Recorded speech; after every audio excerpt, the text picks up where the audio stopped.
그 시간 재요. 내가 딱 20분만 쓸 테니까. 뒤에 좀 줄여. 자.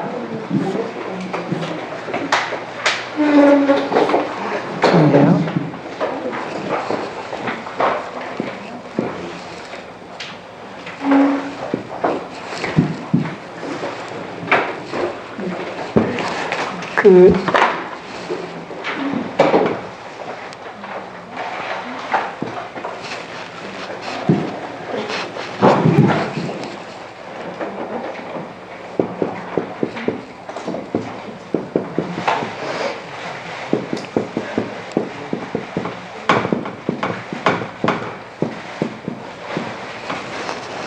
예, 문태준 시인 바로 며칠 전에 했었죠.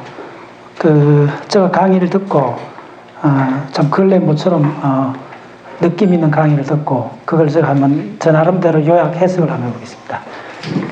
문 시인이 주장했던 거가 제가 봤을 때 크게 세 가지로 요약할 수 있어요. 착상 순간, 시적 착상 순간을 관리하라. 예, 관리하라. 예, 두 번째 중요한 테마가 뭐였냐면, 관습적 연상에서 벗어나라. 이게 핵심입니다. 관습적 연상에서 이탈하라. 조금 조심해야 돼요. 이탈했으면 오히려 좀 기분인데, 그렇게 표현했는데, 벗어나라는 거예요. 벗어나라는 거예요. 핵심입니다. 빨리 벗어나야 돼요. 관습적 연상. 한번 따라서요. 관습적 연상. 네. 관습적 연상에 벗어나야 돼요. 그다음 세 번째 중요한 키워드가 뭐였나 하면 사물을 설명하게 하라. 네, 제가 봤을 때 중요한 아이템은 이 세 가지였어요. 사물을 설명하게 하라. 네, 참 대단한 이야기죠. 그 착상의 순간의 관리가 사실은 문태준 시인의 그 3시간 강의를 가만히 돌이켜보면 그게 다 유기적으로 연결되어 있어요. 착상의 순간을 어떻게 관리하는가. 제어 조절이 아닙니다. 관리입니다. 어떻게 관리를 하느냐 하면,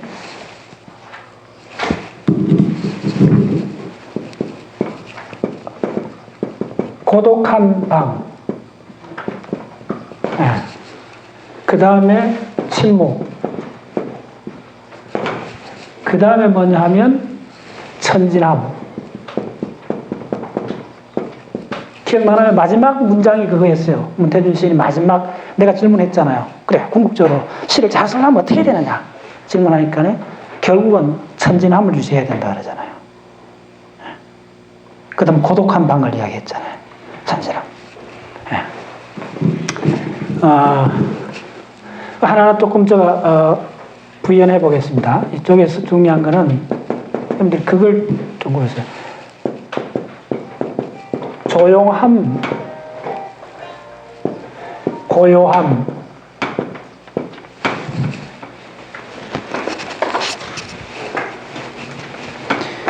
조용한 거하고 고요한 거하고 고독함하고 이거 혹시 구분해 쓸 수 있는 사람, 구체적으로 설명할 수 있는 사람. 이게 간단합니다.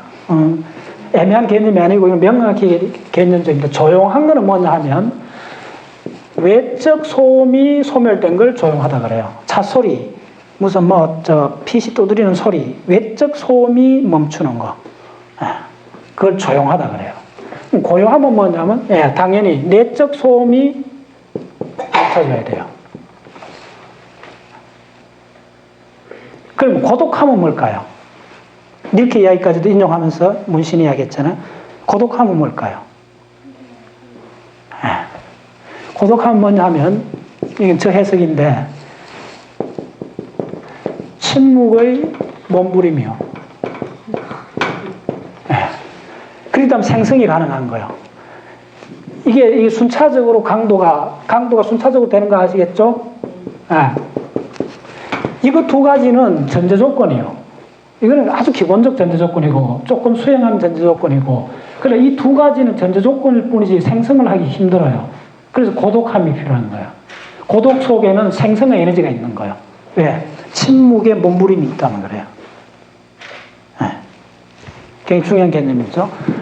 그래서 이게 사실은 천진함으로 드러나는 거예요. 천진함은 에너지입니다. 이거는 연상의 에너지요, 일종의. 자, 그다음에 관습적 연상을 이탈하라. 굉장히 중요하죠. 관습적 연상을 이탈하라.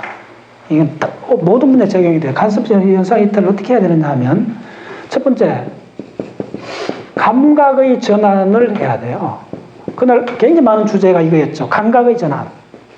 시각하고 후각이 왔다 갔다 하고 분수처럼 뿜어지는 푸른 종소리.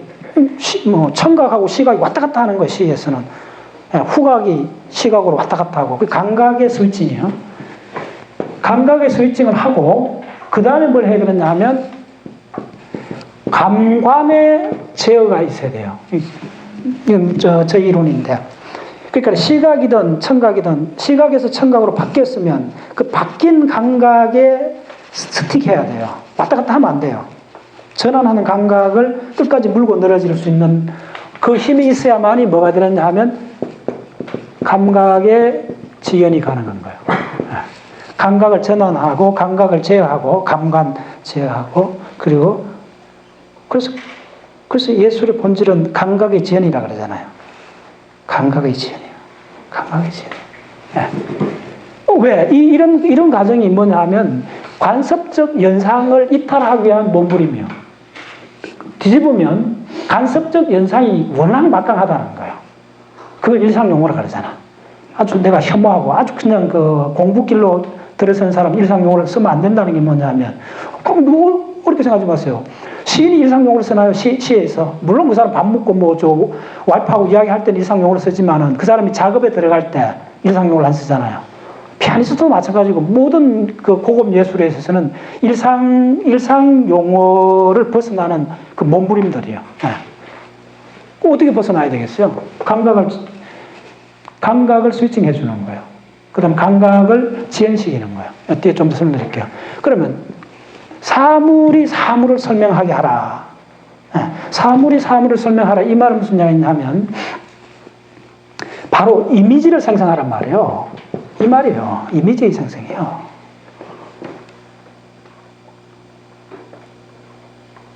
봄은 고양이로 소이다. 저시 올려놨죠. 이장희의 그 시는 그 시 한 편으로 우리나라 그 시문학사에 영원히 이름을 남긴 사람이 됐어요. 봄은 고양이로 소이다. 봄의 이미지하고 고양이 이미지를 견준 거예요. 한 따라서 견주다. 이제 무슨 견주다는 말이 오죠? 견준 거예요. 예. 봄하고 고양이는 논리적으로 연결이 안 되잖아요. 안 되기 때문에 어텐션하고 견줘줘야 되는 거예요. 그 견주는 게 오래 지속이 돼야 이 루트가 생기기 때문에 감관을 제어해줘야 되는 거예요. 언어로 들어가면 안 돼요. 이 전체 이야기는 뭐냐 하면 제가 봤을 때 누로사회적으로 할 때 언어로 들어오지 말라는 거예요. 언어로 들어오면 안 돼요. 그러면 언어에 포획되어버리는 순간 뭐냐면 일상 메모리 되어버려. 일상 용어에 들어가 버리거든요. 그러면 시인들은 뭐냐 하면 이미지, 날것의 이미지에 언어의 올가미를 던지는 사람들이에요. 언어의 올가미를 던지는 사람들이에요. 그래서 이미지를 잡아야 돼요, 이 사람들은. 사물이 사물을 설명하고, 그 다음에 또 뭐냐 하면, 모두 동참시켜라. 모든 사물을 동참시켜라. 참 무서운 이야기야. 모두 동참시켜라. 그게 뭐냐면, 이걸 배경에 있는 모든 걸, 결국은 사실은 언어로 포착되면 배경이 정경으로 바뀌어져야 되는데, 시로 딱 그 언어로 포착하는 순간, 그러면 그 주변에 있는 모든 배경을 동참을 시켜야 돼요. 그러니까 초기에는 언어로 포착하기 전에는 이건 수평적 관계로 동참을 시켜야 돼요. 그 이야기 계속 나왔잖아요. 동참을 시켜야 돼요. 그래서 이 세 가지 결론을 제가 섬찟했는데 문태준 시인이 고백을 한 거예요. 여러분들 그 강의를 유심히 들었으면 그걸 퍼져요. 문태준이 어떤 언지를 했나 하면 내가 시를 쓴 것 같지 않다 이런 말을 썼어요. 여러분들 그거 섬찟했어야 돼요. 그 문장을. 아주 진실한 토론에서 내가 시를 쓴 것 같지 않다. 도대체 누가 시를 쓴지 모르겠다 그 말이잖아요. 누가 썼어요 시는? 기가 막힌 이야기. 기가 막힌 이야기.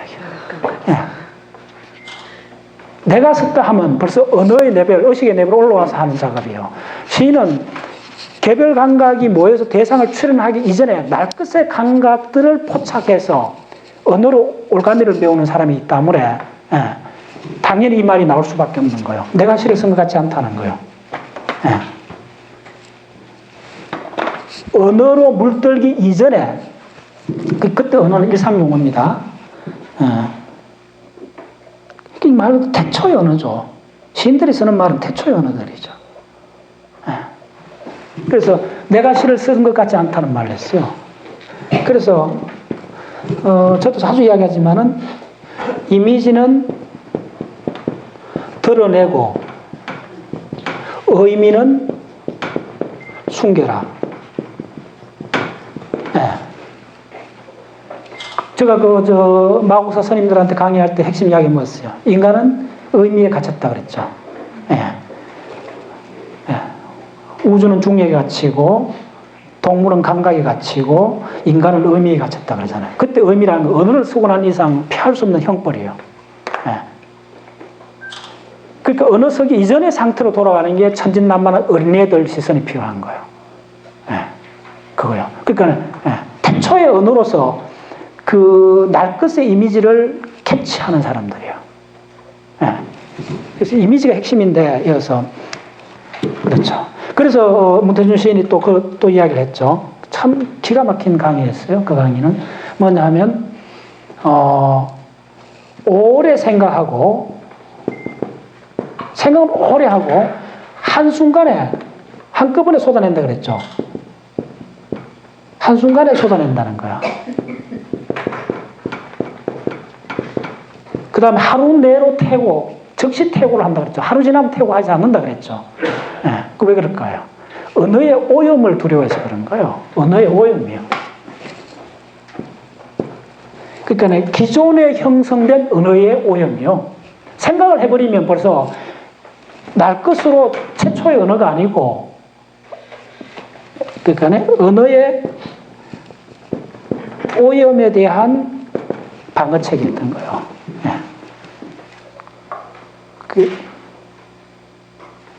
그렇죠. 그래서 뭐냐면, 가장 큰 이미지입니다.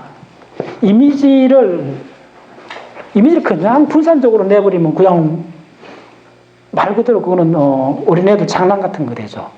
그건 값어치가 없어요. 근데 이미지가 값어치를 가지려면, 밸류를 가지려면 이미지의 논리가 성립되어줘야 돼요.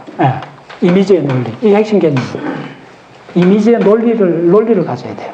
그래서 이미지의 논리를 가질 때 그 이미지의 출처가 서정적, 감정적 이미지면 이게 시가 되고, 포착하는데 이 이미지의 논리를, 그러니까 우리가 쓰는 서정적 언어로서 포착하면 시가 되고, 수학 언어로서 쓰면, 상징 수학 언어로서 쓰면 이게 바로 물리학이 되는 거예요.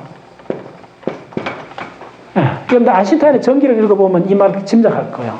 그러니까 11년 동안 공간적 이미지에 거의 노예가 된 사람이에요. 얼마나 감관을 제어했겠어요, 아인슈타인은. 11년 동안 그 수식이 펼쳐지는 시공상의 포스의 관계들을 추적했잖아요. 시인하고 다를 거 없어요. 시인도 동일해요. 그거요. 그래서 우리가 브레일을 배워보기 때문에 이게 굉장히 명확해요. 예를 들면 내가 이거 전체에 있으면 이걸 갖고 설명드리려고 그랬는데 뭐 이거 다 지워버려갖고 예를 들면 이런 거잖아요. 그 에델만 모델 한번 적용해 보세요. 그대로 되지 이게. 에델만 모델 어떻게 됩니까? 여기에 셀프가 있고 이게 세계상이 있잖아요. 세계상이 있고 이게 두 개가 이렇게 모아지잖아요. 이렇게 모아져서 어디로 가죠? 이쪽은 시상하부, 내관, 이거 자율신경이죠. 이쪽은 어디죠? 셉탈 에어리아, 해마, 편도, 이거잖아요. 셉탈. 그 다음에 이거 들어가요. 이 양쪽으로 가면, 전두엽, 두종엽, 척두엽으로 가잖아요. 연합피질로 가요. 연합피질. 그 다음에 이게 어떻게 되죠? 이게 1차, 2차 감각피질이잖아요. 시각, 청각, 감각피질이잖아요. 그럼 이게 이렇게 연결되면 뭐가 되죠? 바로 이렇게 양면으로 연결되면 이게 1차 의식이잖아요. 1차 의식이 여러분들 뭐 기억나요? 장면의 생성이잖아요. 이게 장면이 뭐냐면 물리 그러니까 이전에 무관했던 공간에 같이 있었던 것들이 한 가지 배경으로서 다 연결된다는 거죠. 뭐냐면 배경이란 말 굉장히 중요합니다. 어떤 사람이 있을 때 주변에 있는 이것들은 사실은 무의미한 배경인 거예요.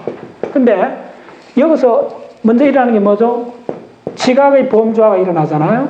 예. 지각의 범주화가 일어나고 이쪽에 뭐냐면 개념의 범주화가 일어나게 되면 이 루프가 감각인이 계속 돌아가면 어떻게 되느냐면 이 무의미한 배경들이 연결되어서 전체가 하나의 장면을 구성하는 거예요. 예. 구성하고 이렇게 돌아갔을 때 이렇게 오는 거예요. 그러니까 뭐냐면 시인들이 노리는 부분은 제가 볼 때 지각의 범주화예요. 네. 이까지 오면 개념이 물드는데 이러면 이제 여기서 고차의식은 어떻게 돼요? 브로카 베르니카 되면서 고차의식이 되잖아요. 자, 다시 한번 이야기해 드릴게요. 뭐냐면 시인들은 낯끝의 감각에 주목을 하는 거예요. 네. 근데 왜 이걸 관리를 하지 않으면 어떻게 되느냐 하면요. 이게 순간적으로 회로가 돌아가고 언어의 레벨로 가버려요. 우리는 그걸 조심해야 되는 거예요. 그래서 오랜 생각을 하되 그 생각이 무슨 언어적 생각이 아니고 날것의 이미지를 갖고 그걸 잡고 있는 거예요. 그러니까 침묵해야 되고 고독해야 되고 예, 그 이미지들의 생성력을 예, 그러니까 내가 쓴 게 아니에요. 이미지들끼리 링크하면서 태초의 언어의 레벨까지 올라오는 거예요. 그때 딱 잡아가 쓰는 거예요. 무슨 이야기였죠? 예. 또 올라온 이야기예요. 여러분, 최소한 박문호 박사의 브레인 강의를 제대로 따라온 사람 같으면 문태준 시인의 그 시론에 그 브레인 구조에서 이렇게 왔다면 다 감을 잡아야 돼요. 예. 애들만 모델 하나면 대부분 설명이 돼요, 사실은. 그리고 지금 이어서는 리스만 같으면 구체적으로 하나하나 다 꼬집어낼 수 있어요. 예. 여기서 우리가 리스만 토피에서 얼마나 중요해요. VTA 히포캄팔 루프가 바로 새로움이잖아요. 기억할 새로움이잖아요. 새롭다는 게 뭡니까? 기존의 언어로 물들지 않고, 기존의 범주화되어 있지 않고, 자기가 처음 범주화를 하는 거예요. 자기가 처음 지각의 범주화를 하는 순간인 거예요. 예. 얼마나 놀라워요. 여러분들 배우는 브레인 이론이라는 게, 진짜 모든 걸, 인간이 하는 모든 행위, 모든 창작 행위를 거의 대부분 설명할 수 있어요. 예. 놀랍죠. 예. 그래서 다시 이렇게 한번 보면 참 이게 그래요. 그러니까 이 사람이 내가 시를 쓴 것 같지 않다. 이때 내가라는 거는 자의식이잖아요. 자의식은 벌써 언어의 레벨에 올라와야 되는 거예요. 자의식이 링크에 돼 갖고는 언어시가 안 되는 거예요. 예. 그래서 그 다음에 보편적으로 그 수평적 관계에서 사물들을 다 등장시킨 예가 바로 박용래 시인의 눈 오는 저녁 그 이야기 있잖아요. 예, 늦은 저녁에 오는 눈은 말집 호롱불 밑에 붐비다. 늦은 저녁에 오는 눈은 조랑말 발굽에 붐비다. 발굽 아래에 붐비다. 늦은 저녁에 오는 눈발은 늦은 저녁에 오는 눈은 여물 서는 소리에 붐비다. 늦은 저녁에 오는 눈은 변두리 빈틈만 다니며 붐비다. 다 등장하잖아요. 수평적 관계 다 등장하잖아요. 그러면서 그 다 등장한 수평적 관계가 한꺼번에 연결해서 눈 오는 어떤 겨울 저녁 생각하면 되잖아요. 그 전체 하나의 관계없는 사건들이 눈을 매개해갖고 눈에 의해서 견주어진 거예요. 무슨 말인지 알겠어요? 눈에 의해서 호롱불이 견줘졌고, 눈에 의해서 조롱말 발굽이 견줘졌고, 눈에 의해서 여물소는 기가 막히잖아요. 눈은 시각인데 여물소는 소리는 청각이잖아요. 내가 송년회 때 그 시 낭송했는 거 기억나요? 네. 그때 대충 들었죠, 전부 다. 그러니까. 네. 내가 그 시를 처음 보면서 몇 년 전부터 암송했던 시인데 대단한 시요. 내가 가는 사람들은, 내가 이제 교과서 이 기본 과정을 거친 사람들은 이제 그런 시의 구조적 그 배경을 봤어요. 놀라워요. 그러면 이제 견준다는 말이 뭔 말 알아요? 예.